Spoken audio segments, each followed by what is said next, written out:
Bienvenue dans Capital Humain 3.0.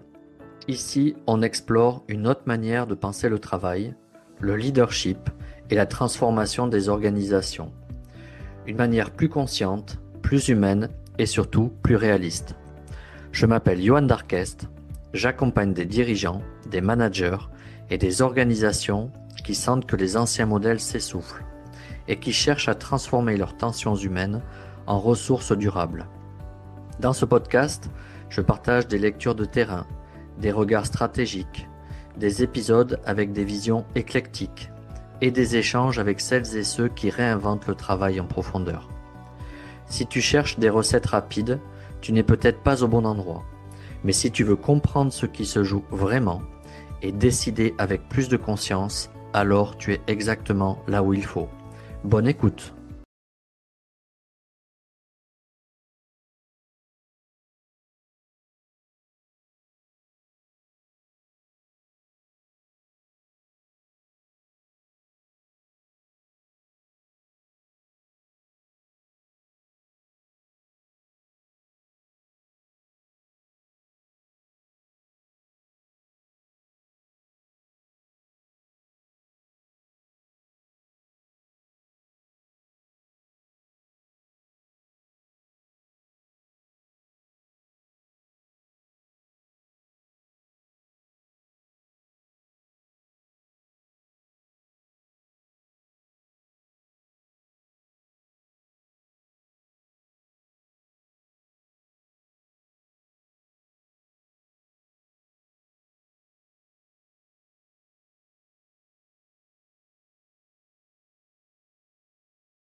Hello, Ah, tu m'entends? salut.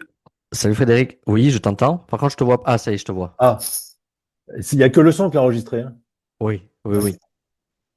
Est-ce que tu me laisses 30 secondes encore?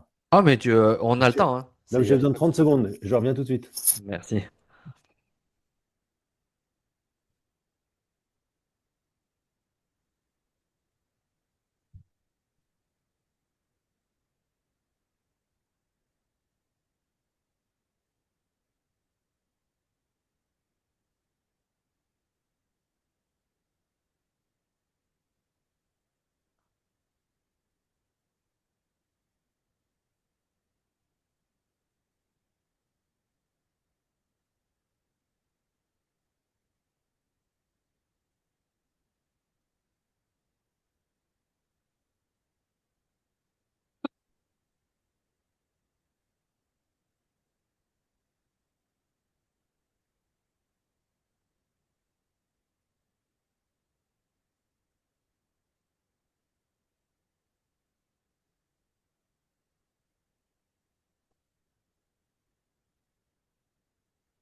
Tu m'entends? Je t'entends bien. C'est Super, impeccable. merci. Désolé, je reparcourais les questions et j'ai laissé filer le temps. Il n'y a pas y a pas de souci, t'inquiète pas. Comment te sens-tu? Ah bah, très bien, merci. Et toi? Très bien aussi, hein. Ah, super. C'est- Ça Bon. va niveau son? Il n'y a pas d'écho, truc comme ça? Non, non, Sinon, non, au contraire. je peux fermer des rideaux pour qu'il y ait plus de textile qui absorbe. Non, c'est bon? Moi, je t'entends bien mais Ok. toi, ça va sur ton retour, moi aussi, tu m'entends bien? Oh, impeccable, impeccable. Ah, ben, super. Bon, mais hâte de partager ce moment avec toi et de t'écouter, voilà, d'échanger sur des sujets qu'on partage, qui nous animent. Donc voilà, pour moi, c'est toujours des moments qui sont précieux. Donc voilà. Là, je suis prêt. Ça va pour les questions, pour le conducteur? C'est une base, hein. Ouais, On impeccable. va. Non, mais c'est une très bonne base. Il y a une logique dans la continuité, donc c'est Hmm, intéressant. Enfin, si tu le respectes, mais je hmm. trouve que c'est assez intéressant, ça s'enchaîne bien. On va. Moi, je vais essayer de rester là-dessus. Si on voit qu'on veut ouvrir et que je sens que tu veux aussi amener d'autres sujets, c'est pour ça c'est pas c'est non exhaustif. C'est pas enfermant en fait, hein. Donc Bah, parce j'aime qu'il y bien a la des- liberté dans le cadre. il y a déjà pas mal de questions, quoi. Ouais, c'est un réservoir de questions. Je sais pas si on traitera tout, mais on va voir, on va essayer. Bah, Ok. je suis prêt quand tu veux. Ah, attends, je vais couper mon téléphone. Il sonne jamais, mais évidemment, il risque de sonner maintenant. Donc, je le coupe. Moi Ça, c'est aussi. fait. Hop, hein. Bon, on a une bonne Donc, connexion. Tu as l'air d'avoir un bon réseau parce que du coup, il n'y a pas de coupure, donc c'est parfait. ah bah, tant mieux, tant mieux, tant mieux. Hop, alors je me mets mon conducteur sous les yeux. Alors, je vais faire une présentation pour lancer l'émission et voilà, pour introduire un petit peu le sujet. Et ensuite, je vais te donner la main pour que tu puisses, en fait, la première question, c'est que tu puisses te présenter, expliquer ton parcours. Et moi, j'aime bien aussi que n'hésite pas à rentrer un petit peu dans le détail du sens que tu donnes à ton action aujourd'hui, c'est-à-dire qu'on comprenne comment tu t'es construit. Et notamment, tu vois, ce qui est intéressant, je trouve, quand on avait échangé, c'est ton parcours d'autodidacte, de pas être formaté par des écoles de pensée de la communication. Et je trouve que c'est intéressant dans ce qu'on avait partagé, tu sais. Ok. Et Donc, tu peux me faire rebondir mhm. si tu vois que j'oublie des choses, quoi. Ouais, ouais, t'inquiète pas. Je suis là pour ça, donc on va faire ça. Et pour info, Dis-moi. tu montes l'interview après ou c'est un enregistrement direct, point? Je le monte, c'est-à-dire que s'il y a Non, quoi c'est que pour ce soit. savoir si je cafouille un moment, est-ce Ouais. que je fais un silence et je Mhm. reprends où j'en suis, ou donc ça c'est l'hypothèse où c'est monté, ou si c'est pas monté, je dis j'ai cafouillé, je recommence, mais que c'est pour savoir. Ouais, ça sera monté. Ok, ouais. Quand Donc, si tu, si je merde, je fais une pause et tu me le dis.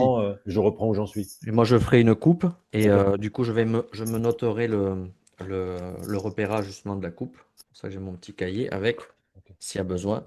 Et après, tu sais, pour moi, par expérience, c'est extrêmement rare que je fasse des coupes sur les interviews parce que j'aime bien cette spontanéité aussi où on sent que on réfléchit. Et souvent, quand il y a des coupes, ça m'est arrivé que 2 fois pour l'instant. C'est quand la personne, il y avait des relents de mémoire émotionnelle par rapport à des vécus, et en fait, Ouais, elle ouais. était déstabilisée. Donc, ça peut arriver. Donc là, je Non, non, coupe. mais c'est vrai, c'est vraiment au cas où. C'est pas, parfois, je commence une phrase, je sais plus où je vais, que j'ai oublié la question, je sais plus où j'en suis. Donc voilà, faut se remettre un peu dans l'ordre, mais Hmm. ça relève juste de ça, quoi. Pas de souci. Tu me dis en tout cas, soit toi, Ouais. Ah bah, soit tu à t'en l'aise. rendras compte, hein. De quoi? Tu t'en rendras compte. Oui, je m'en rendrai compte. Mais tu sais, des fois, tu sais, en plus, c'est intéressant dans la communication. On n'a pas toujours les mêmes perceptions par rapport à nos biais. Donc, Ouais, si toi, tu te sens pas à l'aise et que moi, je me dis, ben, ça va, en fait, finalement, n'hésite pas à me le dire aussi. Donc, voilà. On est bon? on est bon. Allez, on est parti. Alors, à 3, je lance l'émission et je te donne la parole après. Un, 2 et 3. Alors, bonjour à toutes et à toutes. Ah, pardon, je le refais, tu vois. Ah, C'est tu pas vois, moi. je t'ai porté l'œil. C'est pas grave, hein. Allez, je me refais. À 1, 2 et 3. Bonjour à toutes et à tous et bienvenue dans Capital Humain 3.0. Alors aujourd'hui, j'ai la joie d'accueillir une personnalité qui a profondément marqué et continue aussi de transformer le monde de la communication en France. Il s'agit de Frédéric Fougera. C'est 40 ans d'engagement au service d'une communication exigeante, utile, incarnée. À la fois dirigeant, conseiller, auteur, président de Tenkan Paris, membre de comité de mission, mais surtout une voix rare, celle d'un homme qui défend une communication qui ne triche pas, qui ne maquille pas et qui ne se contente pas d'effets d'affichage. Dans un monde où les organisations parlent beaucoup, parfois même un peu trop, Frédéric nous rappelle que communiquer, c'est d'abord un acte de responsabilité, un acte qui demande du courage, de la lucidité et une vraie connaissance de soi. Alors aujourd'hui, j'ai envie qu'on explore ensemble un thème essentiel: comment la communication authentique transforme réellement le travail, les collectifs et les dirigeants eux-mêmes. Pourquoi est-ce si difficile de dire les choses vraies? Qu'est-ce que cela change dans la culture interne? Quelles compétences humaines sont désormais indispensables aux leaders et aux DIRCOM? Et surtout, comment revenir à une communication qui libère, qui inspire et qui fait grandir? Frédéric, je suis ravi de t'accueillir dans cette émission. Merci, Johan. Bonjour et bonjour à toutes celles et ceux qui nous écoutent. Écoute, alors, je sais que tu es très présent en tant que bon communicant, que beaucoup de gens te connaissent, mais au cas où, s'il y a des auditeurs qui ne te connaissent pas, et puis des fois aussi, ça permet d'apporter un autre angle de vue, est-ce que tu pourrais te présenter et rappeler un petit peu ton parcours et le sens que tu donnes justement à ce parcours par rapport à qui tu es aujourd'hui? D'accord, alors je suis comme tu l'as dit, tu m'as déjà très très bien présenté, je trouve, un communicant qui exerce ce métier depuis maintenant 40 ans. J'ai commencé comme directeur de la communication, ça peut paraître surprenant, mais c'était à l'époque des radios libres.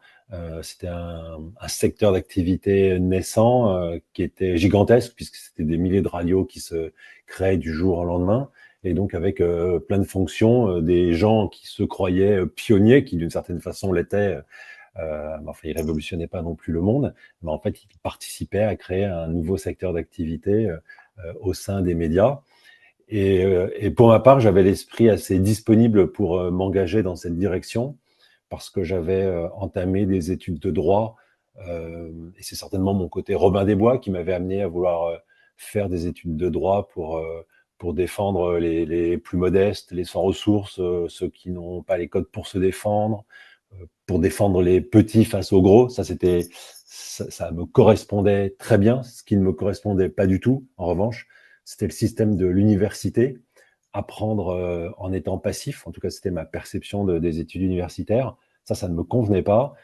J'aurais eu plus besoin d'apprendre en faisant. J'étais certainement le bon client pour l'apprentissage. Mais il y a 40 ans, la voie de l'apprentissage s'était assimilée à la voie de l'échec. Il fallait absolument faire des études supérieures si on en avait a priori les capacités. Et résultat, j'ai rien fait du tout, tout court comme étude. Et cette opportunité de création des radios libres a été une opportunité d'aller apprendre en faisant. Et c'est comme ça que je me suis retrouvé directeur de la communication d'une petite radio libre. Et puis en même temps, producteur et animateur d'émissions. Alors pas au sens où on en entend aujourd'hui parler des gens qui gagnent des millions d'euros et qui produisent des émissions qui sont un business dingue. Tout ça a été très modeste. J'ai pas été payé pendant 2 ans, mais par contre j'ai appris. J'ai beaucoup appris. Ça m'a certainement convaincu que produire des contenus, que l'expression mettait un sujet qui m'était cher. Et c'est ce qui a un peu été le déclencheur ensuite de toute une vie professionnelle qui t'amène 40 ans plus tard à regarder derrière sans avoir cherché à construire quelque chose, sans avoir eu de stratégie professionnelle. Mais voilà, les choses se sont enchaînées et on se retrouve aujourd'hui à se parler, à échanger. Est-ce que ce parcours d'autodidacte, justement, ça a été une force ou une faiblesse, justement, dans ton évolution professionnelle, en plus pour aider aussi des dirigeants? Donc, est-ce que c'est un frein ou au contraire une force pour toi? Alors, je pense que ça doit dépendre des gens et des situations. À titre personnel, ça a certainement été un frein parce que dans ce genre de situation, il est assez légitime de souffrir du syndrome de l'imposteur. Donc, quand on est nommé à une fonction, quand on te confie des responsabilités, tu as toujours quelque part le sentiment que tu tromperais la personne qui te fait confiance, alors que la personne qui te fait confiance, elle le fait en toute connaissance de cause. Peut-être aussi que c'est une force parce que justement, tu n'es pas formaté par des écoles, par des philosophies, par des pédagogies académiques et qui font que tu es peut-être beaucoup plus libre dans ta façon de travailler et dans un métier où la partie créative est importante comme dans la communication, être libre, c'est aussi, c'est certainement un plus. Mais je pense qu'il n'y a pas de règle et que la situation doit être différente des personnes, des contextes, des époques, des âges, des parcours de l'histoire personnelle de chacun. Mm, complètement. Alors, en préparant l'émission, je me suis rendu compte et je pense que tu es reconnu aussi pour ça, pour ton authenticité dans la communication.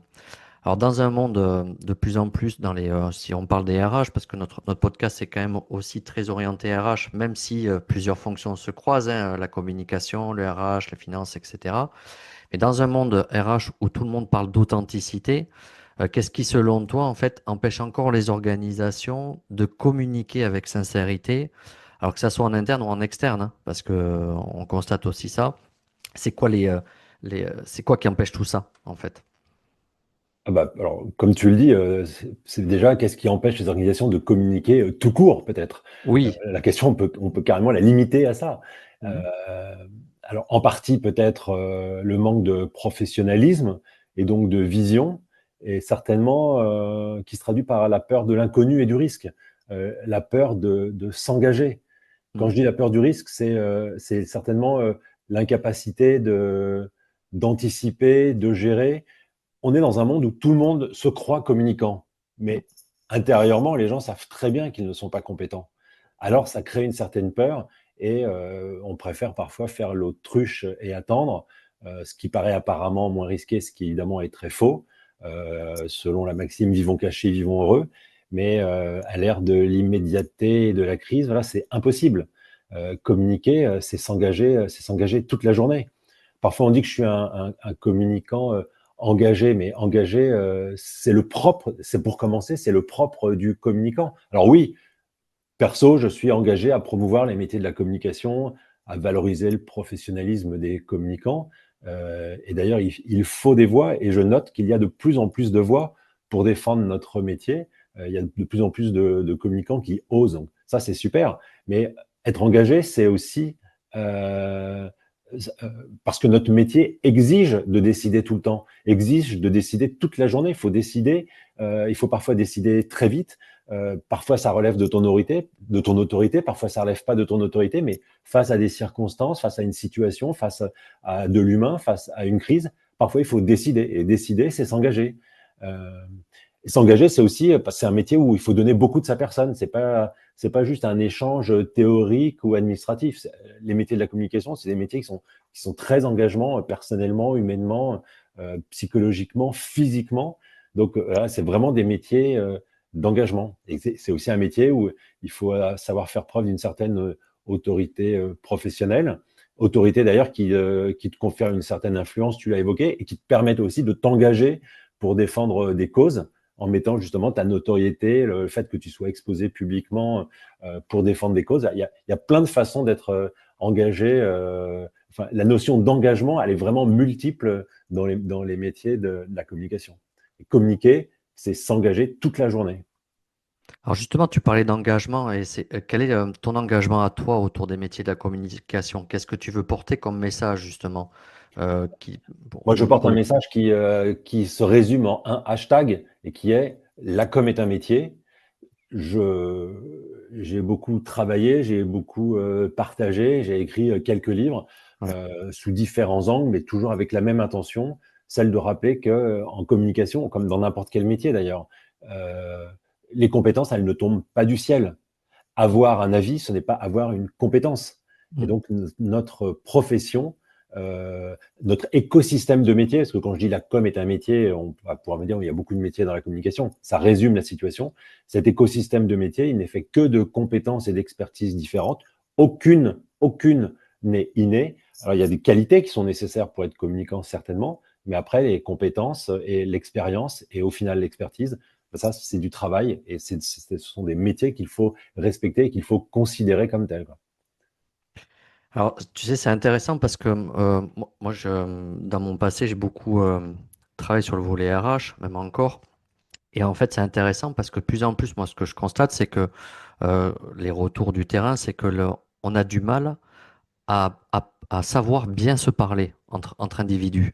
Bien se parler, c'est-à-dire bien écouter et aussi bien spécifier un message. Et aussi, il y a entre l'émettre le message et l'interpréter, au prisme aussi de nos biais cognitifs aussi, parce que il y a plein de subtilités de l'humain et la com vient mettre une lumière là-dessus. Comment on fait aujourd'hui et quel est ton regard justement pour améliorer cette communication interpersonnelle qui a jamais été autant au devant de la scène en ce moment? Alors, c'est marrant parce que dans ta question, tu as dit les gens ont de plus en plus de mal à se parler, et puis ensuite tu as complété en disant à s'écouter. Je C'est pense que vrai. la difficulté n'est pas de se parler, la difficulté c'est de s'écouter. L'écoute active dans la société de façon générale et au travail en particulier est de moins en moins présente. Les gens viennent pour dire ce qu'ils ont à dire, puis ils repartent. C'est symbolique, même dans une réunion, on fait un tour de table, chacun vient dire ce qu'il a à dire, et puis il se tait, puis à l'autre de venir dire ce qu'il a à dire. Et ça, c'est pas du travail d'équipe, ça c'est comme des freelances autonomes où chacun vient faire sa partie du job. Donc le véritable enjeu, ce sur quoi il faut le plus travailler aujourd'hui, notamment quand on est un manager et qu'on anime une équipe, c'est l'implication de l'équipe dans l'échange. Et donc, ça commence par l'écoute active. Je ne viens pas pour dire ce que j'ai à dire, je viens pour partager mes connaissances, mon expérience et réagir à l'expérience et aux connaissances de celui ou celle qui a parlé avant moi. Et là, il peut y avoir un échange. Si chacun vient juste délivrer son message et se barre après, bah, il n'y a plus d'échange, il y a plus que des individus isolés dans leur tour d'ivoire où chacun pense faire le minimum qu'il a à faire, mais ne se voit pas, il ne se comprend pas, il ne se connaît pas au sein d'une équipe. Donc c'est vraiment le travail d'écoute et d'écoute active qui est important. C'est vrai au quotidien, c'est vrai quand on a un échange avec une administration où vous venez évoquer votre problème et puis en face on vous explique quelle est la règle, donc aucun rapport avec votre problème éventuellement. C'est vrai dans un dîner entre amis où chacun vient dire moi, sans avoir porté attention à ce que l'autre a dit précédemment. Ce problème d'écoute active, c'est vraiment un problème de société et d'époque. Et c'est assez essentiel pour construire une équipe puissante et pour être performant dans l'entreprise au sein d'une équipe. Encore faut-il qu'il y ait une écoute active. Et, et la dimension de justement de la perception, parce que finalement, face à une même situation, on a tous des prismes différents. Et comment pour toi, joue le rôle de la perception et notamment des biais qu'on peut avoir, les biais cognitifs, chaque être humain, dans ce processus de communication, justement, et comment on le gère en fait ça? La question de la perception, elle est intéressante parce que souvent, quand on aborde la communication, et là je parle de la communication de façon générale, elle va s'appliquer à la communication managériale, à tout type de communication. Le bon communicant, déjà, parce que le, le Oui, tocard ne va même pas se préoccuper de ça, mais le bon communicant part d'une intention pour communiquer. Et une intention qui va lui permettre de construire un message, de maîtriser son discours avec le message qu'il construit. Mais l'impact de la communication ne va pas être garanti juste en se préoccupant de l'intention et du message qu'on maîtrise, qu'on contrôle, parce que ce qu'on ne contrôle pas, c'est la perception. Comment mon message va-t-il être reçu? Dans quelles circonstances? Dans quelle émotion sera ma cible au moment où elle va recevoir mon message? Donc la perception, c'est un point essentiel et c'est un point qui doit se travailler. Alors ça s'anticipe en partie, mais ça ne se contrôle pas. Et donc, il faut aussi savoir s'adapter, il faut aussi savoir réagir. Et ça, encore une fois, ça passe par l'écoute. Si je n'ai pas d'empathie, je pense que l'empathie, c'est un mot, c'est une compétence clé et du communicant et du manager, donc assurément du communicant-manager. Si je ne m'intéresse pas à l'autre, si je ne l'observe pas, si je ne l'écoute pas, si je ne cherche pas à comprendre son fonctionnement, ce qui le touche, ce qui ne le touche pas, bah, je ne vais pas pouvoir créer de la relation avec lui, puisque finalement, je ne sais pas avec qui j'échange, à supposer même que j'échange. alors Frédéric, j'aimerais bien te poser une autre question. Dans les organisations, la communication ne joue pas seulement dans les mots, elle se joue aussi dans les perceptions, les attentes et les peurs. Est-ce que tu peux nous dire ce que tu en penses et notamment pourquoi les dirigeants sous-estiment-ils encore le poids des perceptions dans cette dimension de la communication? Alors, effectivement, on vient d'évoquer la différence entre l'intention et la perception. Et quand tu parles des mots, Mhm. là aussi, c'est intéressant parce que plus que les mots, effectivement, c'est l'intention qui compte. C'est parfois même le ton, l'attitude, le regard dans un échange. Si par exemple, je te dis avec légèreté et sourire, arrêtez vos conneries là, maintenant faut bosser. Ou si je te le dis avec un ton beaucoup plus brutal, directif, avec un regard très noir, arrêtez vos conneries là, maintenant faut bosser. Bah, c'est exactement les mêmes mots, hein. Mais Oui, en revanche, et là on ne se voit pas, on s'entend seulement, on comprend bien que l'intention n'est pas du tout la même. Donc les mots ont un sens, les mots ont une importance, mais les mots à eux seuls ne suffisent pas à la perception d'un message. Il y a aussi tout ce qui va avec l'attitude, le non-verbal et évidemment le ton. complètement. Et peut-être que je pourrais aussi rajouter Vas-y. deux choses complémentaires sur la communication interne, parce que enfin, ça va un peu dans le même esprit. Mhm. On oublie, j'allais dire souvent, en tout cas parfois, et c'est important, euh, comme tout le reste d'ailleurs de la communication, et j'aime pas trop utiliser le terme communication externe, parce qu'aujourd'hui toutes les communications sont poreuses et les deux termes sont un peu dépassés, mais ça permet quand même de comprendre de quoi on parle. Ce qui se sait en interne et inversement. Donc la com interne, elle est très très importante. On l'a un peu évoqué, mais euh, un collaborateur, ça peut pas apprendre par la presse une information essentielle sur son entreprise ou sur son organisation ou sur ses dirigeants. Donc la communication interne, c'est vraiment une communication sur laquelle il faut investir et sur laquelle il faut être très sérieux, sur laquelle il faut avoir des ambitions et mettre les moyens de ces ambitions. Et je note, ça c'est mon expérience, j'ai peur que mon expérience se traduise relativement ce qui se passe dans le reste des organisations, c'est que souvent la communication interne, c'est un peu le parent pauvre de la communication, on n'y met pas forcément beaucoup de ressources, on n'y met pas les personnes les plus compétentes, voire on y recase des gens qu'on trouve plutôt incompétents dans tous les services, dont on n'a pas envie de se séparer, donc on se dit, ah bah tiens, on va les mettre à la communication interne, parce que n'importe qui pourrait faire de la communication interne. Bah, désolé, non, n'importe qui peut pas faire de la communication interne. Là, encore une fois, les compétences ne tombent pas du ciel. Et si on fait ça, ben, on a la communication interne médiocre qu'on mérite. Et c'est quand même très, très mauvais pour le fonctionnement d'une organisation, d'une entreprise, de ne pas avoir une communication interne de qualité. Et je rajoute pour finir, ne jamais oublier non plus que le collaborateur ou la collaboratrice, ça peut autant être un prescripteur qu'un détracteur de l'entreprise. Donc, mal le traiter, mal l'informer, mal le considérer, mais c'est aussi avoir un agent qui, au lieu de promouvoir l'entreprise, va éventuellement la critiquer, notamment à l'extérieur. Quand on voit toutes les entreprises, toutes les organisations qui ont besoin de beaucoup travailler leur image employeur parce qu'elles ont des difficultés à recruter, mieux vaut avoir des collaborateurs qui disent du bien de votre entreprise plutôt que des collaborateurs neutres ou qui vont en dire du mal. Tout ça, c'est aussi en partie, pas seulement, le travail de la communication interne. La communication managériale joue un rôle évidemment important. Hein, ça va être quelque part la réalité employeur. Donc la communication ne peut pas aller à l'encontre de la réalité employeur. Si le management est toxique, si l'organisation est épouvantable, la communication ne va pas les maquiller tout ça. C'est pas son rôle. Et de toute façon, elle ne saurait pas le faire durablement. Mais la communication interne, elle va quand même accompagner tout ça. Donc, il ne faut pas négliger la communication interne. Alors, on voit, c'est un vrai métier. Et notamment, la question qu'on pourrait se poser, c'est que pour des leaders qui doivent communiquer, quelles sont selon toi en fait des compétences entre guillemets hein, psychologiques pourrait-il avoir ou devrait-il développer pour mieux gérer justement ce volet émotionnel, détecter les signaux faibles et prendre en compte cette notion de perception aussi.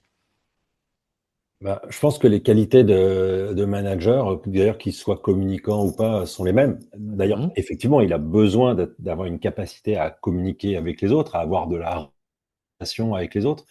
Euh, on lui demande pas d'être un communicant professionnel, mais ça fait partie de son métier de savoir communiquer avec les autres et avec ses équipes. Et ça veut dire quoi? Ça veut dire avant tout être empathique. L'empathie, c'est certainement une des premières qualités du communicant et lapsus, j'allais dire du dirigeant, mais aussi du communicant. Et être Mhm. empathique, ça veut dire être observateur, ça veut dire être à l'écoute de ses équipes. Euh, j'ai même envie de dire être aimer les autres, aimer ses équipes. Mon premier livre sur le management, c'était Le goût des autres. Ça allait vraiment Mhm. dans ce sens-là, expliquer qu'on ne peut pas être un bon manager si on n'a pas le goût des autres et si on préfère être isolé, si on préfère travailler dans son coin, si on n'aime pas entendre, coordonner, animer, mieux vaut avoir une autre fonction que celle de management. Alors, et tout le monde n'est pas fait pour être manager. Et je pense qu'il ne faut pas se mentir non plus. On a le droit de ne pas aimer être manager. On a le droit de ne pas savoir l'être. Ça ne devrait pas être, ça ne doit pas, ça ne devrait pas être un passage obligé. D'ailleurs, il faudrait arriver à sortir de ce principe qu'il n'y a pas de carrière possible, il n'y a pas d'évolution possible sans passer par la case management. Non, un excellent expert peut s'avérer un très mauvais manager. Donc pourquoi le contraindre, pourquoi l'obliger, pourquoi l'obliger à abandonner son expertise là où il brille pour le ruiner à faire du management là où il va s'abîmer oui, et éventuellement abîmer les autres. Donc il faut aussi sortir de ce principe absolu où il faudrait passer par le management pour avoir réussi sa carrière ou pour progresser ou pour évoluer. Et c'est vrai que dans les parcours justement RH et même dans le parcours d'ascension professionnelle et sociale, cette dimension d'expertise, elle est peut-être pas suffisamment encore valorisée au même titre qu'un parcours de manager de haut niveau. C'est C'est poss- c'est possible, ça doit dépendre aussi des organisations, des bien sûr. contextes, mais effectivement, c'est possible, ça arrive. Et moi, j'ai vu des gens, des professionnels extrêmement experts en technicité dans des domaines se ruiner la santé mentale en étant mis dans des positions de management qu'ils ne souhaitaient pas, qu'ils ne voulaient pas, et au motif qu'ils étaient les plus anciens, les plus experts, les meilleurs connaisseurs de la maison ou de l'activité, mais leur fonction, elle était en fait ailleurs, elle n'était pas de piloter des équipes. Alors avec maintenant plus de 40 ans de recul, donc quelles erreurs tu vois le plus chez les dirigeants en matière de communication humaine, justement? Est-ce que c'est de trop de contrôle, manque d'écoute? Qu'est-ce que tu as pu constater, toi? C'est difficile de généraliser parce que, encore une fois, ça dépend de tellement de choses. Mais comme je viens de le dire, peut-être que une des principales erreurs, c'est de nommer des managers qui n'en ont pas les compétences. Ça, c'est Mhm. l'erreur des dirigeants et des RH. Chez les managers, euh, les principales erreurs ou faiblesses, c'est peut-être le micromanagement, des gens qui sont incapables de déléguer et de donner de la force à une équipe. Mhm. Généralement, ces micro-managers, c'est des personnes qui préfèrent recruter des exécutants plutôt que des personnes qui sont plus compétentes que lui, chacune dans son domaine, et qui va permettre de faire hyper performer son équipe. Et ces gens, souvent, manquent de confiance. Alors, ils préfèrent tout contrôler. Et ça, c'est pas le rôle d'un manager de tout contrôler. C'est aussi certainement des personnes qui manquent d'autorité professionnelle. Donc, ça, on en revient à la question de la confiance. Il y a aussi dans les erreurs le fait d'avoir et de nommer et de laisser en place, ça c'est ce qui est certainement de plus catastrophique, des personnes qui sont toxiques, des managers qui sont manipulateurs, qui vous étouffent par leur nocivité. Et souvent, ces personnes-là, on les laisse en place tant que les résultats sont là, tant que ça n'affecte pas le business. On préfère fermer les yeux plutôt que de prendre la responsabilité de gérer la situation quand il est temps de la gérer. Puis après, ça crée des dégâts, des dégâts collatéraux. Ça, c'est les grosses erreurs de management et de l'entreprise et des managers personnes individuelles. Alors, j'aimerais maintenant pouvoir échanger sur un point que je constate de plus en plus et qui devient un enjeu stratégique dans les entreprises. Et sur la partie RH, c'est la sécurité psychologique. Et notamment, alors moi je l'ai connu aussi et j'en ai beaucoup qui connaissent ça.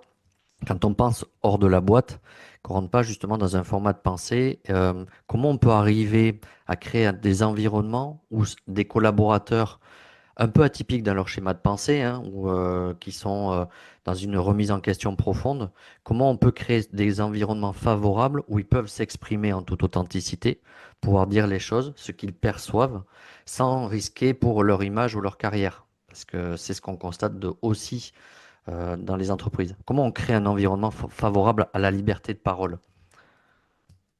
Alors, je vais te répondre. Avant de te répondre, je vais introduire une autre notion Oui, pour laquelle j'ai déjà écrit d'ailleurs, j'ai déjà écrit sur ce sujet. J'ai écrit une tribune qui, de mémoire, le titre était Ne recrutez pas des talents si c'est pour gérer des compétences. Parce que les entreprises ces dernières années ont beaucoup eu à la bouche le mot talent comme si c'était la solution à tous leurs problèmes ou comme si comme si les talents allaient faire des miracles. Et talent est en réalité devenu synonyme de collaborateur, donc rien à voir avec un talent. Et le talent, c'est effectivement une personnalité particulière qui a des besoins particuliers, qui s'exprime de façon particulière et qu'on ne peut donc pas gérer, administrer comme un collaborateur lambda. Et si l'organisation, s'il n'y a pas des dirigeants qui sont capables de s'associer, d'accompagner des talents avec leur singularité, alors mieux vaut ne pas recruter de talents. Et mieux vaut se limiter à recruter des collaborateurs, des collaboratrices dont on gérera les compétences. Ça, c'était le petit préalable parce que les talents, très justement, intéressant. s'expriment de façon différente, ont des besoins différents, ils ne peuvent pas rentrer dans les cases, ils ne peuvent pas respecter les règles.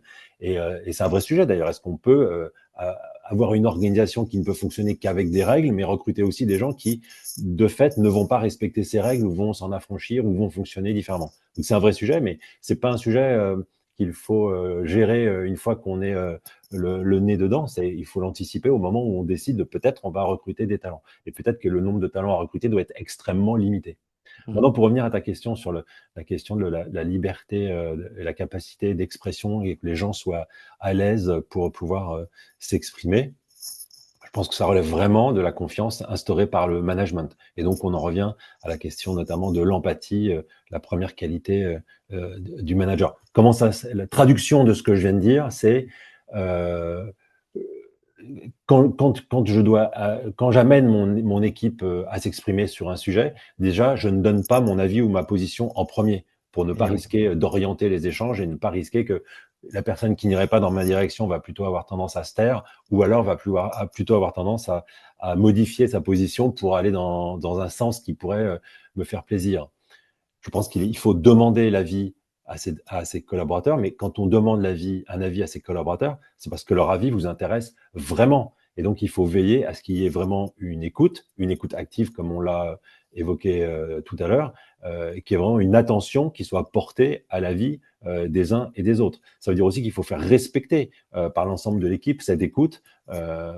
Si chacun est sur son ordinateur ou son téléphone pendant qu'il y en a un qui s'exprime, c'est-à-dire que manifestement, on ne s'intéresse pas aux propos qui sont tenus. Donc, il faut montrer avoir une écoute active, il faut le demander à chacun pour essayer de comprendre, pour essayer de réagir, comme on l'a aussi dit un peu en avant dans notre échange. Il ne s'agit pas que chacun vienne déverser ce qu'il a à dire, mais qu'il participe à un véritable échange. Ça passe par l'écoute active. Pour montrer qu'on a été à l'écoute, il faut être capable aussi de faire une synthèse des avis. Donc, je fais la synthèse de tout ce que j'ai entendu. Ça prouve que j'ai été attentif, ça prouve que les avis comptent. Je peux aussi conclure cette synthèse en faisant ressortir ce qui me paraît être les avantages et les inconvénients des différents points qui peuvent s'affronter. Et puis au final, je rappelle que une fois que je dispose de tous les avis, de toutes les expertises des membres de mon équipe, je rappelle que au final, c'est ma responsabilité de décider. C'est moi qui dois assumer un choix. C'est moi qui dois trancher. C'est moi qui devrais ensuite assumer aussi ce choix. Et il est important de le rappeler parce que forcément, il y a 10 positions différentes, il y en aura une qui sera retenue et 9 qui ne le seront pas.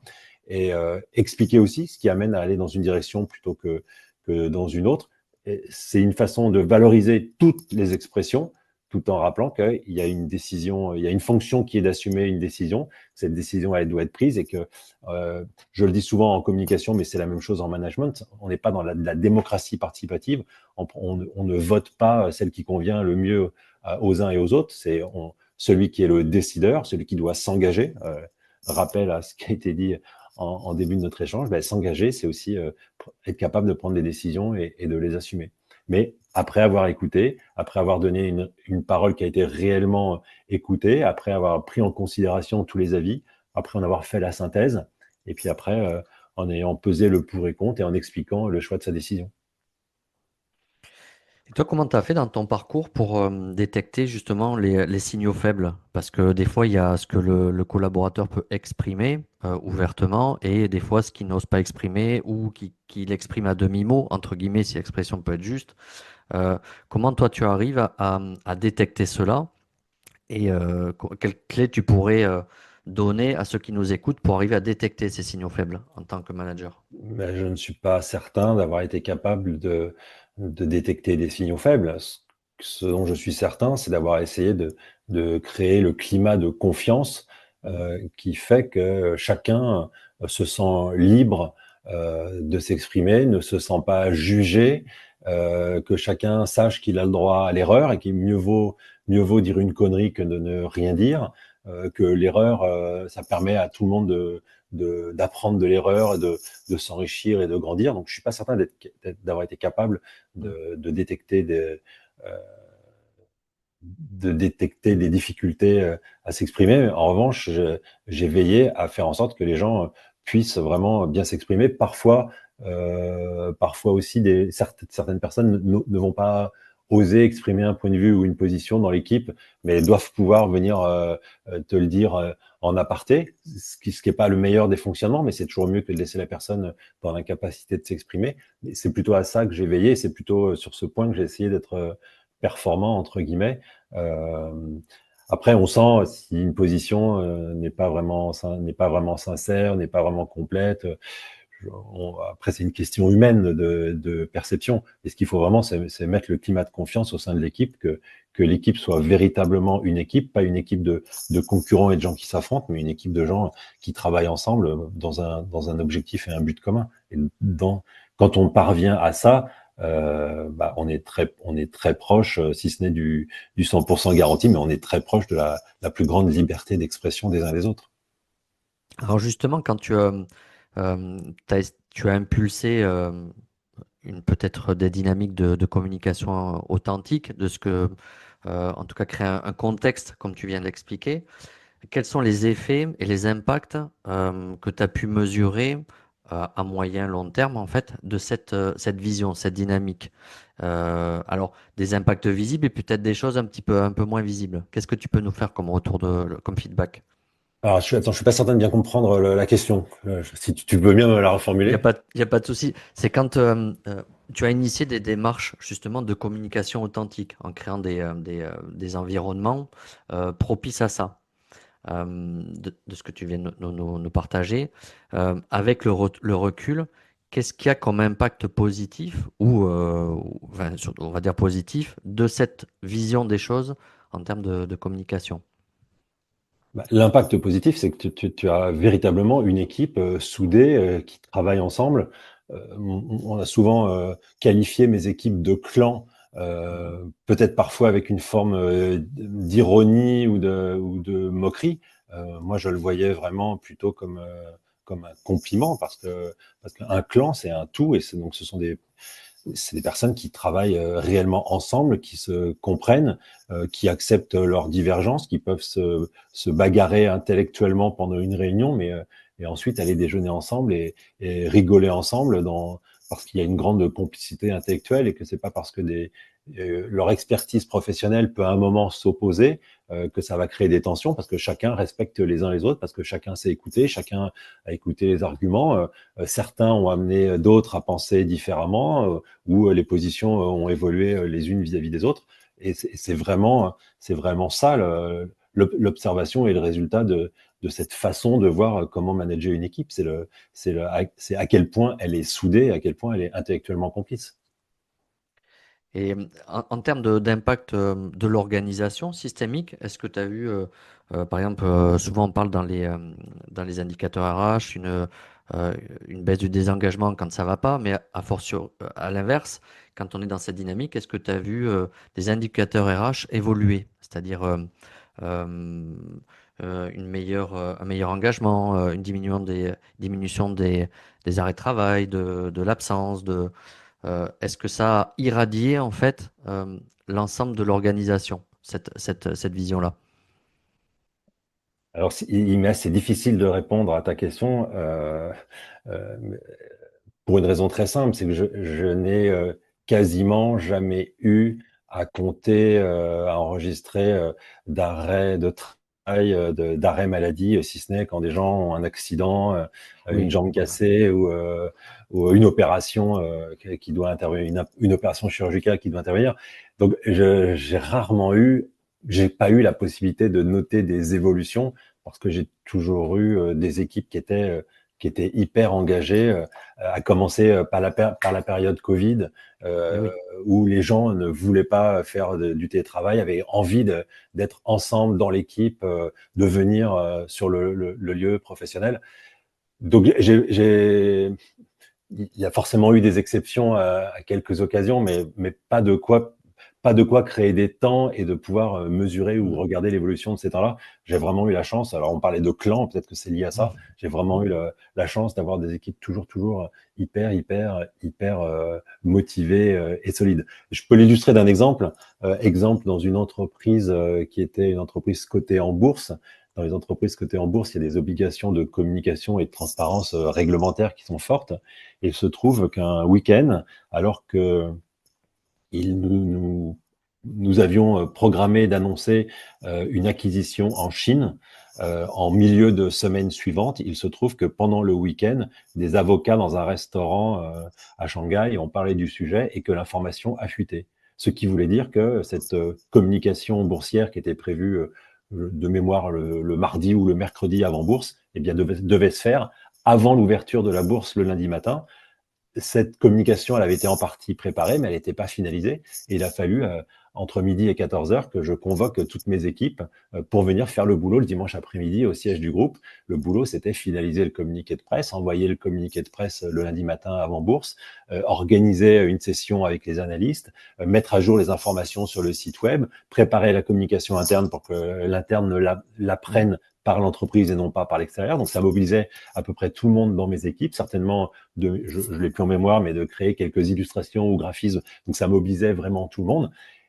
Et à 14 heures, j'avais toute mon équipe qui était au siège de l'entreprise et tout le monde a travaillé toute l'après-midi. Et le soir, je me suis dit, bah mince, il n'y en a pas un seul qui a gueulé. Il n'y en a pas un seul qui a dit, mais quel est le con qui a lâché l'information et qui, du coup, nous a obligés de venir bosser. Personne, enfin, tout le monde est venu en grande conscience, en grand professionnalisme faire son boulot et il n'y a pas eu la moindre émotion négative ou le moindre râle parce que bah, certains étaient avec leurs enfants, d'autres étaient avec leurs parents, d'autres faisaient du sport et tout le monde a dû abandonner son activité du dimanche pour venir travailler. Et je me suis dit, bah, chapeau, j'ai quand même une équipe, j'ai quand même une équipe dingue, une équipe formidable. Voilà, j'étais très fier de mon équipe ce jour-là. Mais c'était aussi, sans que ce soit ce à quoi j'ai pensé, c'était aussi le fruit de mon management, quoi. C'est ça. Et aussi la notion de plaisir finalement, parce que quand on prend Exactement. du sens et du plaisir au travail, quelque part, ça engage. Exactement. Il y a pas si longtemps que ça, j'ai une collaboratrice qui a eu un appel d'un de ses anciens patrons un jour. C'était le retour des vacances, des grandes vacances d'été, et un appel d'un ancien patron qui essaye de la débaucher et qui lui demande oh, bah, comment ça va dans ton boulot et tout ça. Elle dit oh, bah, ça va super. Ah, bah, tu dois être super triste d'être rentré de vacances et tout ça. Et elle était, on travaillait en open space, et donc j'entendais la conversation sans qu'elle sache que je portais Mhm. une oreille attentive à ce qu'elle disait. Et elle disait, ah ben non, non, moi je suis pas du tout triste de rentrer en vacances, je suis super content de retrouver l'équipe, de retrouver mon boulot et ça. Et la personne en face s'est trouvée assez démunie de venir lui faire une proposition en voyant l'enthousiasme et la motivation qu'elle avait et dans son travail et dans le fait de revenir dans son travail après les vacances d'été. Je me disais, bah, c'est vraiment, c'est chouette d'avoir une collaboratrice, des collaborateurs, des collaboratrices comme ça, quoi. Alors justement, comment quand tu as des dirigeants, parce que tu accompagnes des dirigeants justement ils viennent te solliciter peut-être sur ces aspects-là, sur comment on amène une communication peut-être plus juste, peut-être plus authentique, je ne sais pas si c'est les bons termes, mais euh, qu'est-ce que tu identifies pour toi comme freins les plus courants auprès des dirigeants euh, qui veulent y aller, mais ils se rendent compte de tout ce que ça implique en fait quelque part. Bah, la peur des dirigeants, c'est souvent la peur de ne pas tout contrôler. Euh, Mhm, En fait, chacun j'allais dire, une âme de petit dictateur ou une petite âme de dictateur dans sa propre organisation. Pas dans le sens autoritaire du terme, mais dans le mhm, sens où ils aimeraient tout contrôler pour que tout soit parfait. Mais la vraie vie, c'est juste un peu plus compliqué que ça. Donc, pour qu'une organisation communique juste et pas seulement bien, même si la question elle est très générale pour mhm. pouvoir s'appliquer avec certitude, ça change encore une fois du contexte, des secteurs, des personnes. Euh, et je n'ai pas la prétention d'être capable de répondre catégoriquement à cette question, mais pour qu'une communication soit juste du point de vue de l'émetteur, assurément, il faut déjà qu'elle réponde à une intention. Euh, Mhm. et l'intention, c'est pourquoi. C'est une question que beaucoup de gens qui ne connaissent pas, ou dont la communication n'est pas le métier, ne se posent jamais cette question de l'intention. C'est pourquoi je communique. Et je pense qu'il n'y a pas de mauvaise réponse. Mhm. Mais s'il n'y a pas de pourquoi, il ne va pas y avoir de bonne communication. Et pour que la communication elle soit juste au niveau du récepteur, il faut qu'elle réponde à un besoin. Si ça ne répond à rien, ben, je n'aurai aucun impact sur toi. Il faut que la compréhension, on l'a évoqué tout à l'heure, elle soit cohérente avec l'intention. C'est-à-dire, il faut que la perception corresponde à ton intention de communication. Et nécessairement, je pense qu'il faut qu'elle soit honnête. La communication, c'est pas fait pour maquiller, c'est pas fait pour transformer, c'est pas fait pour faire croire. Je dis toujours qu'en communication, il faut jamais mentir, même si on n'est pas obligé de tout dire. La communication, c'est pas de la magie, c'est pas de l'illusion, c'est pas faire croire que ce qui est moche est beau, que le service de mauvaise qualité est un bon service. Donc, je pense qu'il faut qu'il y ait de l'honnêteté, beaucoup Alors justement, d'honnêteté et de transparence. ça fait le lien justement avec la communication de crise et notamment cette notion de transparence. Elle est importante dans une gestion de communication de crise.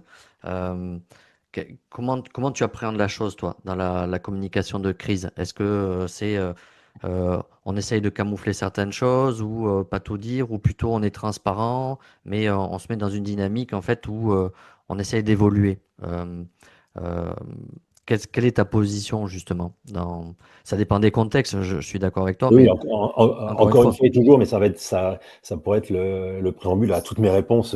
Tout dépend Mhm. toujours des contextes, des situations, de l'époque, du moment, des dirigeants, du Mais c'est sujet, vrai.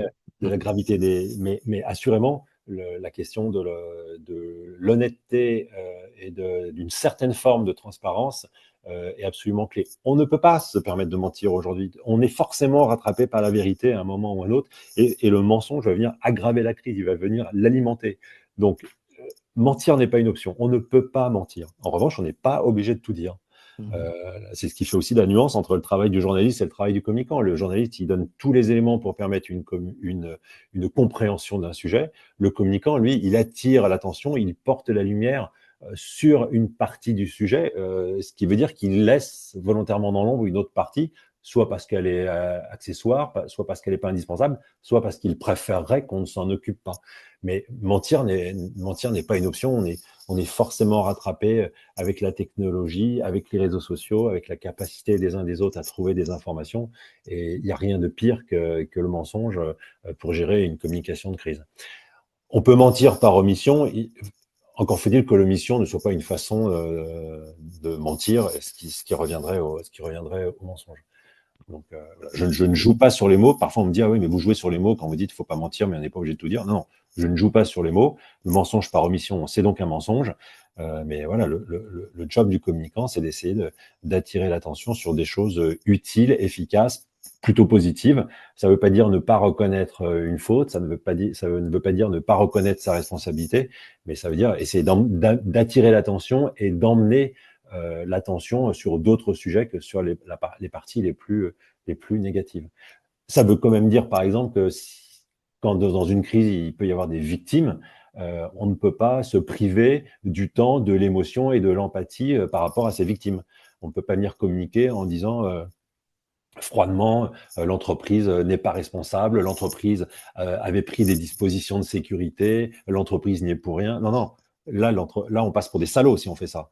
Donc, Mm. mieux vaut passer pour vaut mieux prendre une partie de culpabilité, même si on n'est pas responsable, plutôt que de passer pour des salauds. Donc, on s'intéresse d'abord aux victimes, on s'intéresse aux proches, aux familles, aux collègues qui peuvent être eux-mêmes atteints indirectement par la situation. Puis après viendra le temps des responsabilités, le temps juridique qui est un temps beaucoup plus long. Mais le temps de l'émotion, c'est le premier temps. Il ne faut pas oublier ou passer outre ce temps, parce que sinon, comme je disais, on va passer pour des salauds, et mieux vaut passer pour des coupables que pour des salauds. Du coup, ça nécessite, comme on fait une entreprise on fait du marketing au client pour comprendre les manières de fonctionner un client.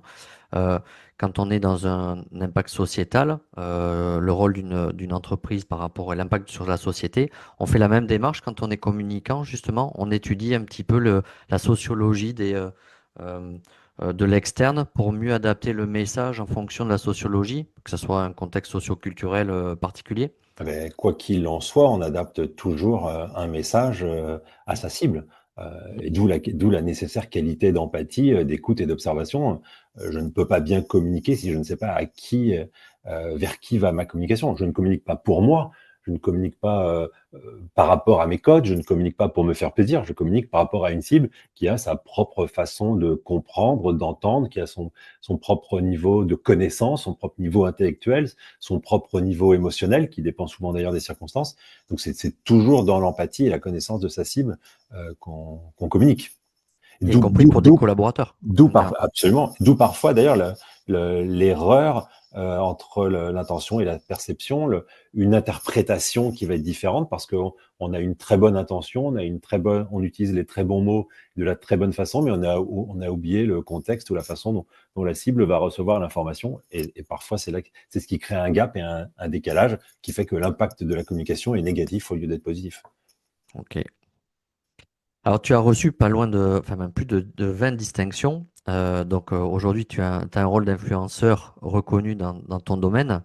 Alors, dans tout ça, tu as commencé à y répondre tout à l'heure, mais comment tu utilises cette visibilité pour défendre les métiers RH et communication?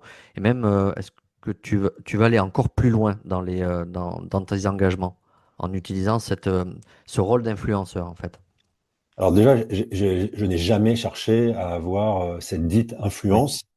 Euh, et, et, et quand tu parles d'influence à des étudiants, d'ailleurs, je rappelle que l'influence, c'est quelque chose de très relatif, hein. On n'est jamais influent auprès de tout le monde sur tous les sujets tout le temps, donc c'est quelque chose de très, très relatif. On est influent sur un sujet auprès d'une communauté, et parfois petite, parfois grande, et souvent sur un temps assez limité. Euh, et je n'ai pas non plus cherché à l'utiliser. Enfin, en tout cas, je n'ai pas eu de stratégie en me disant, ah bah tiens, je vais faire ça pour être influent, et puis maintenant que je suis influent, ça va me servir à faire ça. Mhm. Reste que je suis bien conscient de la notoriété qui a été acquise par ma visibilité, par mon expression publique, par mes livres. Et bah, moi, je m'en sers. Je m'en sers pour essayer de toujours mieux valoriser les métiers de la communication, toujours trop mal considérés. Euh, qui parfois métiers qui sont aussi dont l'image est abîmée par par des gens qui exercent nos métiers, mais qui n'en sont pas issus ou qui le font mal. Donc, Mhm. c'est aussi parfois compliqué parce que ça vient ruiner beaucoup d'efforts, mais rappeler pourquoi la communication est un métier, ce qu'est la communication, la nécessité d'avoir de la vision, de comprendre des enjeux, de comprendre des technologies. Donc voilà, cette importance de promouvoir les métiers de la communication. Sujet qui me passionne aussi et qui va un peu de pair, mais qui est annexe, c'est celle du management. Et c'est peut-être lié au fait qu'un site qui s'appelle Focus RH m'a demandé il y a une quinzaine d'années si j'acceptais de leur produire une tribune mensuelle sur le management. Sur à quoi je leur avais répondu, bah, je sais pas du tout, le management, les RH, c'est pas du tout ma compétence, donc je me sens pas du tout légitime pour vous produire une tribune sur le management. Et il m'a dit, ah oui, mais justement, à côté des experts du sujet, des jurys de ça, on aimerait avoir des gens qui partagent leur expérience de manager au quotidien. Alors j'aurais dit, bah banco, on va essayer, on va voir si je suis capable de vous produire quelque chose tous les mois. Puis ça dure depuis, je te dis, une quinzaine d'années. Ça a produit 2 livres et demi, un Mhm. livre qui est en coécriture et puis 2 autres que j'ai produits directement. Le goût des autres et l'élégance n'est pas une option. Euh, et voilà, ça me permet de... Donc cette visibilité, cette exposition me permet aussi de partager mon expérience de manager et comme je l'ai évoqué en introduction, bah, éventuellement aussi de défendre d'autres sujets ou d'autres causes qui me tiennent à cœur. Euh, ça va, euh, Ça va de la lutte contre le paludisme, qui est quand même une maladie qui tue énormément alors qu'elle est parfaitement évitable, aux questions de lutte contre les discriminations, de toutes les discriminations. D'ailleurs, j'insiste toujours sur le fait que quand on lutte contre les discriminations, il faut lutter contre toutes, pas seulement celles qui nous dérangent, ou en laissant de côté celles qui nous arrangent. Voilà, le principe même de la discrimination, c'est une injustice. Donc l'injustice, il n'y a pas de catégorie, il n'y a pas de hiérarchie. Quand on lutte contre les discriminations, on lutte contre toutes les discriminations. Ça fait partie voilà, des combats où j'utilise ma visibilité pour m'engager sur ces sujets-là. Et comment justement tu y luttes à ton niveau, justement, Bah, sur ces discriminations? Quelle est ton approche? de différentes façons, alors pas forcément de façon très stratégique ni coordonnée, mais Mhm. en prenant la parole sur des sujets, notamment à travers mes tribunes, en soutenant des associations, des organisations sur la lutte contre le paludisme, par exemple. Je soutiens une organisation qui s'appelle Team Zéro Palu, Mhm. une organisation qui appelle beaucoup de gens qui ont une notoriété publique à venir qui convoque ces personnes-là pour partager des messages de prévention auprès de populations qui ont du mal à comprendre qu'il est simple d'échapper au paludisme si on a quelques gestes très simples. Le paludisme, à 95%, ça concerne l'Afrique, ça concerne en partie le nord de l'Amérique latine, mais c'est essentiellement en Afrique. Ça tue des enfants de moins de 5 ans. Et souvent, le premier réflexe, quand dans une famille, un enfant a de la fièvre, c'est de l'emmener à l'église plutôt que de l'emmener chez le médecin parce qu'on pense que c'est un mauvais sort qui est jeté contre l'enfant. Donc, c'est des messages très simples qu'il faut Mhm. véhiculer en disant, vous pourrez aller à l'église ensuite, mais allez d'abord chez le médecin. Eh Allez oui. d'abord le faire détecter, allez voir si la fièvre, elle est liée à une maladie simple ou est-ce qu'elle est liée au paludisme. Parce que le paludisme ou la malaria, c'est la même maladie, c'est juste deux langues différentes. Euh, Aujourd'hui, ça se détecte et ça se soigne. Alors, il n'y a pas encore suffisamment de vaccins pour prévenir toutes les populations, mais en revanche, il y a de quoi soigner, il y a de quoi détecter et il y a de quoi soigner à peu près toutes les populations partout dans le monde. Donc, c'est dingue de se dire qu'on puisse laisser un enfant mourir de paludisme alors qu'on aurait pu l'éviter. On n'est pas à Mhm. du 100%, mais on en est quand même très proche. Donc il y a des messages de prévention très, très, très, très simples à avoir. Et faut-il qu'il y ait des voix qui les portent? Faut-il qu'il y ait Mhm. des voix qui les portent et qui atteignent les cibles? Faut-il qu'il y ait des voix dans toutes les langues? Parce qu'il y a aussi beaucoup de dialectes ou de langues locales. Et il faut aussi que ça soit porté par des gens qui inspirent confiance et qui fassent qu'on va avoir envie de suivre le message qu'ils portent, plutôt qu'un message peut-être trop académique ou institutionnel Oui. qui peut-être passera et ne sera pas retenu. Voilà le type d'engagement et la façon dont il est possible de le faire. Ça passe aussi par le fait j'ai la chance d'avoir une très grosse communauté africaine sur les réseaux sociaux et je suis donc amené régulièrement à aller sur ce continent pour y faire des conférences, pour y dédicacer des livres. Et j'essaye de profiter aussi de chacun de ces passages. Les médias sont très importants et très influents sur le continent africain. Je parle pour ce qui me concerne de l'Afrique francophone, je le précise. Mhm. Je profite aussi toujours de ces passages pour rappeler mes engagements, pour rappeler et faire passer des messages un peu clés. Ça permet aussi de se sentir utile, parce que voilà, valoriser les métiers de la communication, c'est bien professionnellement. Se dire que peut-être qu'on va permettre à un enfant d'échapper au pire, à une famille d'échapper au pire, parce qu'on a réussi à passer un message de prévention. Tu te dis que ton métier a beaucoup plus de sens que ce à quoi tu pouvais penser quand tu as commencé à l'exercer. Et est-ce que t'interviens auprès des jeunes générations, des étudiants, dans des différents cursus scolaires, même dans d'autres pays, justement, dans tout type de structure d'éducation? Est-ce que tu interviens et pourquoi tu le fais? Alors, j'ai beaucoup enseigné, enfin, beaucoup enseigné, c'est relatif. J'ai enseigné pendant de nombreuses années, notamment en France, à l'Institut supérieur des médias, l'ISCP à Paris, à l'ISCOM, à Sud à Sciences Po, Paris, peut-être que j'en oublie, à Paris Sud. Donc, je suis beaucoup intervenu en dirigeant des modules, ce que j'ai arrêté de faire aujourd'hui parce que c'est chronophage. En revanche, je garde le principe de faire des interventions ponctuelles, que ce soit dans ces établissements ou à l'étranger. C'est vrai en Guinée, c'est vrai au Gabon.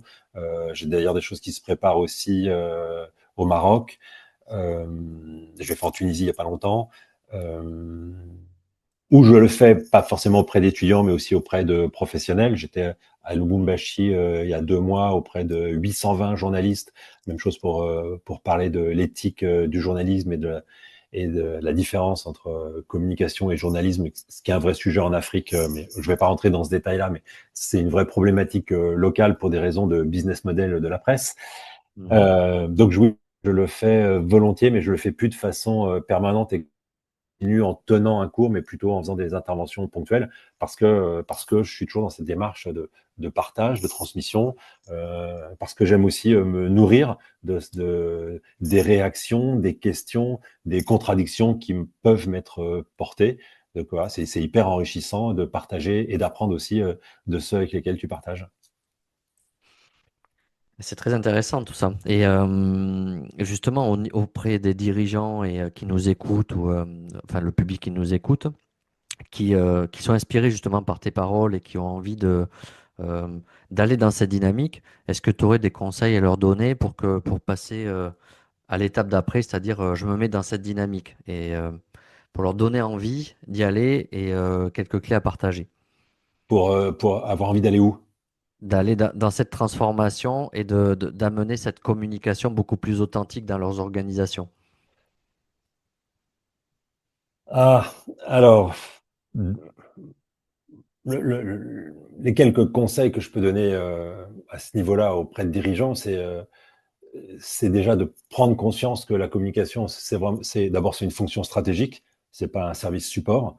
La communication, c'est fait pour produire de l'intelligence, c'est pas fait pour fabriquer des outils, et qu'ils ont donc besoin de s'entourer de professionnels pour ça. Je l'ai répété Mhm. plusieurs fois. En communication, comme ailleurs, les compétences ne tombent pas du ciel. Donc, il faut s'entourer et recruter des professionnels. Il faut leur faire confiance. Quand tu recrutes, le bon manager, c'est celui qui va recruter des gens qui sont plus compétents que lui, euh, chacun dans son propre domaine. Le manager, il est là pour coordonner, il est là pour donner une feuille de route, il est là pour donner de la vision et des objectifs à atteindre. Il n'est pas là pour expliquer à chacun comment mieux faire le travail que chacun sait parfaitement faire. Et donc, à partir du moment, je pense que le grand préalable, c'est ça, de recruter des professionnels, de faire confiance à ces professionnels, et c'est aussi de faire respecter cette fonction auprès des autres fonctions de l'entreprise. La communication, c'est pas le sujet qu'on aborde 5 minutes en fin de comex ou en fin de Mhm. codir et sur lequel chacun va se défouler avant d'aller déjeuner. Donc, il faut faire respecter son service communication par ses autres services, de la même façon qu'on va respecter une direction des finances ou une direction juridique. Ou alors, quand surviendra une crise majeure dans l'entreprise, on acceptera de considérer que la communication va la traiter avec légèreté et amusement, mais je ne crois pas que ce soit ce que l'on attend d'elle. Donc, il faut respecter la communication. Mais je pense que c'est le meilleur service que puisse rendre un dirigeant pour sa propre communication, c'est de faire confiance à des professionnels et de les faire respecter au sein de l'organisation quand il y a risque qu'ils ne le soient pas au même titre que les autres, parce que chacun considère qu'il peut donner son avis, qu'il peut exprimer ses goûts sur les couleurs, sur les mots, sur une affiche, sur une campagne. Non, c'est à chacun son métier et à chacun de servir l'entreprise avec sa vision stratégique de la responsabilité qu'il a apportée. Alors, comme on arrive vers, on a avancé dans l'émission, est-ce que tu as des perspectives d'évolution? Est-ce que tu as des projets qui te tiennent à cœur, que tu aimerais mener dès à présent ou dans le futur, que tu aimerais nous partager, ou c'est peut-être confidentiel après, donc, mais est-ce que tu as des souhaits pour toi que tu veux nous partager? Non, j'ai aucun souhait particulier.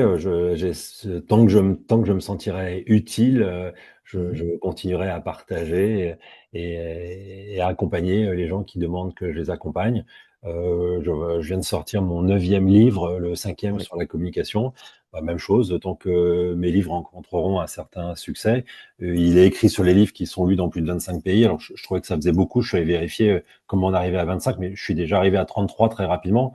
Donc voilà, tant que j'ai le sentiment d'être utile, bah, je continue ce que je fais, Mhm. je m'ouvre aux différents projets qui peuvent m'être apportés, mais j'ai pas de projet particulier ou en construction au-delà de ce goût et cette envie de transmettre et de partager. Et puis d'accompagner des jeunes communicants à être les leaders de la communication de demain. Ça, je trouve ça fabuleux.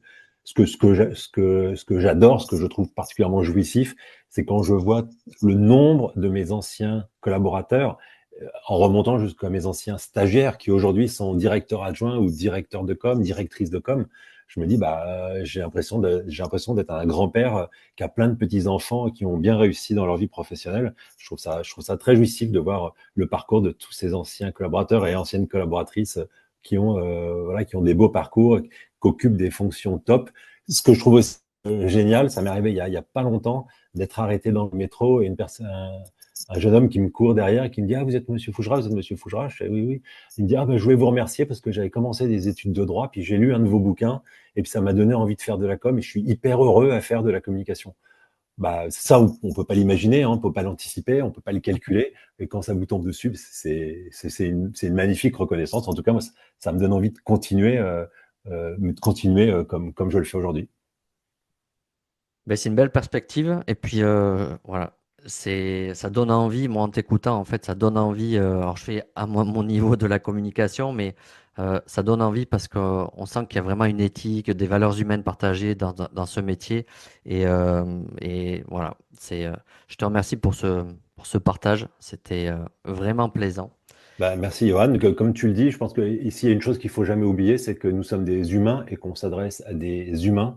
Mhm. Donc, ne pas oublier cette dimension humaine des choses, c'est quand même la seule façon de rester à, à vivre et à être heureux en collectif. Et c'est peut-être quelque chose qui s'oublie un peu ou qui a tendance à s'oublier. Donc, n'oublions pas que nous sommes des humains et qu'on s'adresse à des humains. Mais sur ces belles paroles de la fin, je te remercie infiniment, Frédéric, d'être venu dans l'émission. C'était passionnant. Merci Et, Johan, c'était top d'échanger. et je J'espère suis que ce sûr. sera intéressant et utile pour celles et ceux qui nous écoutent. Oui, j'en suis certain. Et puis merci aussi pour cette singularité. On a la chance dans cette émission, et j'ai la chance à chaque fois de faire des super rencontres par rapport à des visions différentes, avec une richesse. On parlait d'inclusion, de diversité, mais ça, c'est ce que j'aime partager dans l'émission, c'est donner la parole voilà, à d'autres visions, d'autres approches. Et merci en tout cas pour ton passage. Et puis, je donne rendez-vous aux auditeurs pour de nouveaux interviews, de nouveaux échanges, de nouvelles émissions, de nouveaux horizons aussi. Et donc, merci encore. Et tu reviens quand tu veux, Frédéric. Bah, merci de m'avoir proposé d'être ton invité et à bientôt sur les réseaux pour toutes celles et tous ceux qui nous écoutent. Au revoir. Au revoir. Si cet épisode a résonné pour toi, ce n'est sans doute pas un hasard. Les transformations que nous vivons aujourd'hui, au travail comme dans nos organisations, ne sont pas seulement techniques ou économiques, elles sont profondément humaines. Si tu es dirigeant, manager, DRH, si tu sens que certaines tensions, certaines questions de sens, certains blocages reviennent sans cesse et que tu as envie d'y voir plus clair, de prendre du recul, alors je t'invite à me contacter. J'accompagne les organisations et les leaders à clarifier, structurer et transmettre une vision plus consciente du capital humain, toujours avec un ancrage très concret et très terrain. Tu trouveras mes coordonnées dans la description de l'épisode et si tu veux aller plus loin, on peut simplement commencer par une conversation. À très bientôt dans Capital Humain 3.0.